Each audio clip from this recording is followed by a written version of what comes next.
Βρισκόμαστε στο άκρο της περίφημης Μπότας της Ιταλίας, εκεί όπου η Καλαβρία συναντά τα γαλάζια νερά του Ιωνίου πελάγους.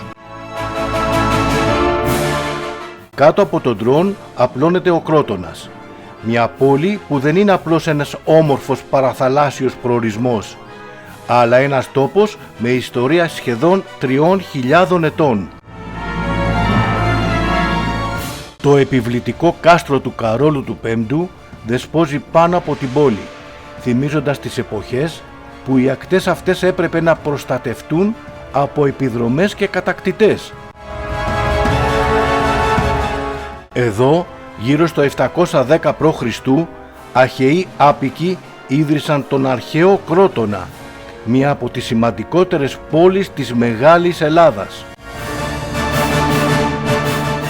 Αιώνες αργότερα, ο Πυθαγόρας θα δημιουργήσει εδώ τη φημισμένη φιλοσοφική του σχολή, μετατρέποντας την πόλη σε κέντρο γνώσης και σκέψης. Σήμερα η ιστορία συναντά τη θάλασσα. Λίγο πιο πέρα η παραλία σχηματίζει μια εντυπωσιακή ακτογραμμή. Τα τεχνητά κολπάκια δημιουργούν ήρμα, προστατευμένα νερά για τους λουόμενους και από ψηλά χαρίζουν ένα μοναδικό γεωμετρικό σχέδιο πάνω στο γαλάζιο του Ιωνίου.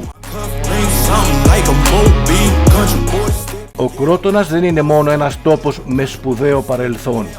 Είναι μια πόλη που εξακολουθεί να ζει δίπλα στη θάλασσα, διατηρώντας τη δική της ξεχωριστή ταυτότητα. Ας τον ανακαλύψουμε μαζί μέσα από μια εναέρια περιήγηση.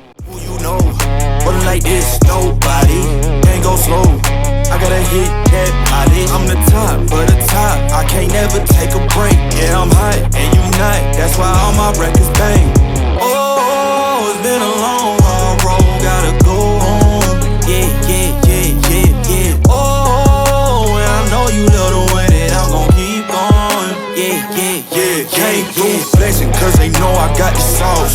Got the presence on me, I can't ever take it off.